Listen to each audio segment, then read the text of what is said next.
เดียวทำลำน้อยติดหยาดนานเดียวตามตัวต้องไม่แก่หน้าพี่นักหน้าพี่นายกันมาคุ้มสื่อวายถึง มาใส่แน่แน่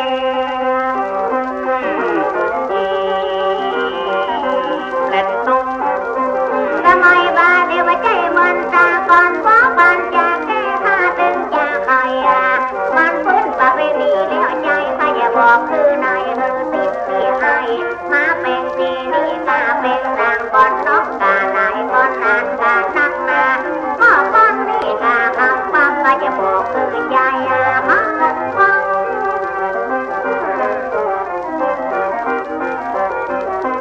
ข้าปีกาบเดียข้าจางของไอ้น้องว่าผ่านมาเป็นสักเท่าใดอย่าบอกยันสิบบ่ใจร้อยเจ้าบเดียเป็นมันตัวจะว่าจะได้เจ้ามันดำหลังเจ้าอย่าพักว่าผ่านบางแหวกแว่นจง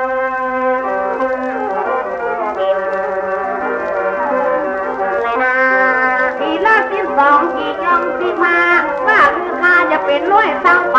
สั่งรับมาทุกปุ๊บทุกใจก็พี่อย่างนาจะเป็นร้อยเจ้าบาทมาตั้งปากรับมีหน่วยทิพย์จันเป็นเงินเป็นคำทิพย์ทุกหายากการในเพื่อนหาข่าวมากๆถึงจะทุกประภาพลงน้ำพอดินดูจัดทิพย์ข้าพ้องธรรมนาผู้เนาหักกันเป็นกันนาจะขอกับน้องว่าผันมอกสะบัดในกาบอดในมีหน่วยจะทิพย์จะใส่ส่วนทางขอว่าผันนายเขาน้องไทย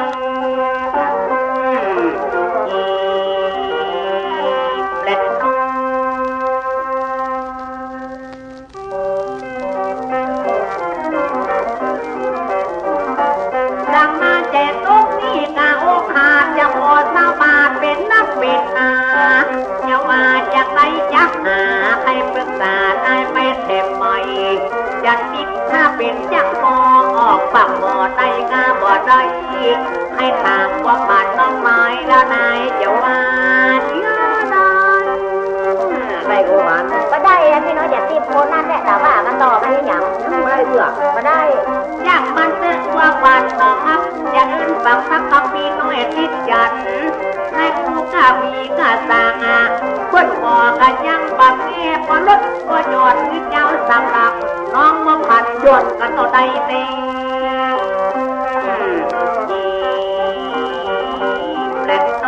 พี่น้อยจากติดตัวยังว่าพอมาแต่งมาต่อกะพี่กะจางพี่น้องก็มาเดียวว่าพันว่ามันเสียเวลาเราพี่น้อยจากติดของเราคุ้มกะเมียงของเราคุ้มกะยาเจ้าเลี้ยงเสียงมามันออกห่วงคิดนะพี่น้อยนี่กะจากติดก็อย่ามาเพื่อเสียเวลาจากติดมาถ้ามาต่อตัวมาถ้าต่อมันแปลว่าพันนา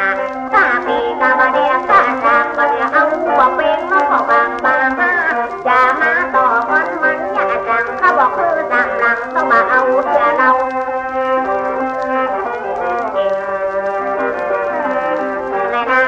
ว่าพันนายบอดน้อยจัดสิบมอบ50ก็กับงาบาไม้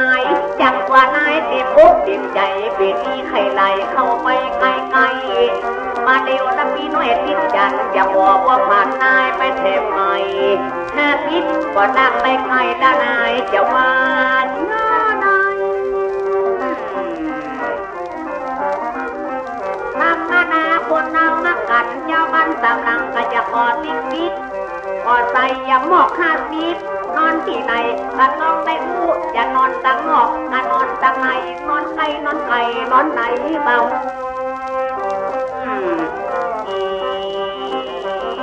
เสร็จนมมา50ตัวจะเอาแต่ขาแนบลูกแม่จะมาจุ่มมาจา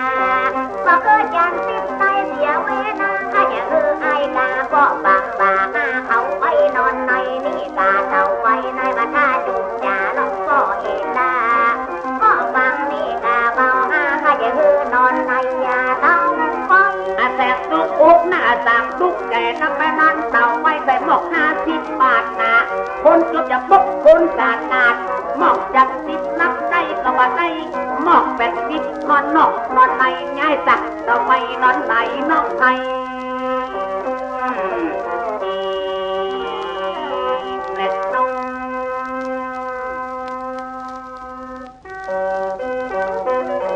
วัน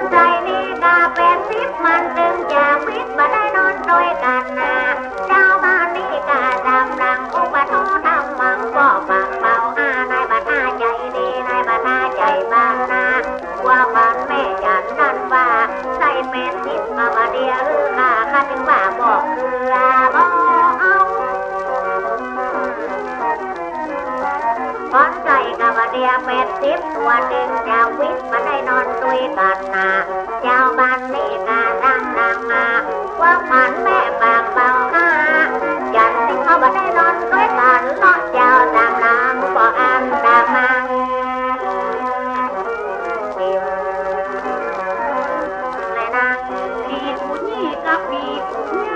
อยากรักษากับน้อยติดยันนาถ้าใส่ที่นอกว่าผ่านนาคิดว่าจะเป็น80 มาทเป็นแบบผียาผู้อาสังคนเอาออกกันพอทุกข์ก็ยากบัญญัติเรียกกันน้อยบาททนายจะยอมมาขออยู่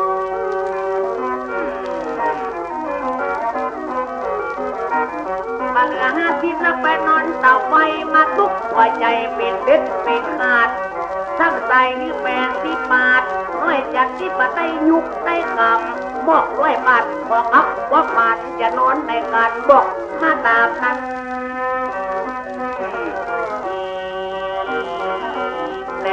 แต่มาพักพอถ้านับชาติก่อนเมื่อตากี้ยังประจุมบาดยาถ้าตาเราบาดตัวมันเสียเวนานาตีตัวนายใจนอนตาเจ้าว่าจันทิพย์เจ้าบ้านดำนางไก่น้องว่าบ้านคนแก่คนเฒ่าว่ามาก็มีบ้านเบาก็จะไอเฒ่าว่านอนน้อยคือน้ำนี่กาบ้านไว้ก็นางมกบ้านแต่ละตัดเป็นน้ำมันนวดกันว่าผ่านลูกสิ้นสินลวดจับสินหัวจะลงสินสาลีแต่ว่าผ่านหรือไปอวดไผ่พี่มีอันนั้นกับบันนี้กับกันแม่เว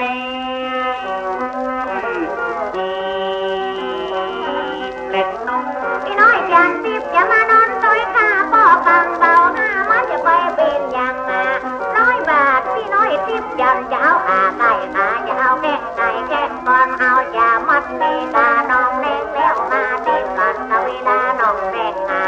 จันทิพย์จะเอาแก้งไก่แก้งแล้วมันจะตวงมาน้องก้าผีร่างกา100 บาทคือจัดกินไปยุบไปกับห่วงสังในกระจังมันสังงาหัวเท่าจะได้หัวเท่าว่ามันนาเต็มอกเต็มใจจะยักจะได้เต็มใจแต่เรา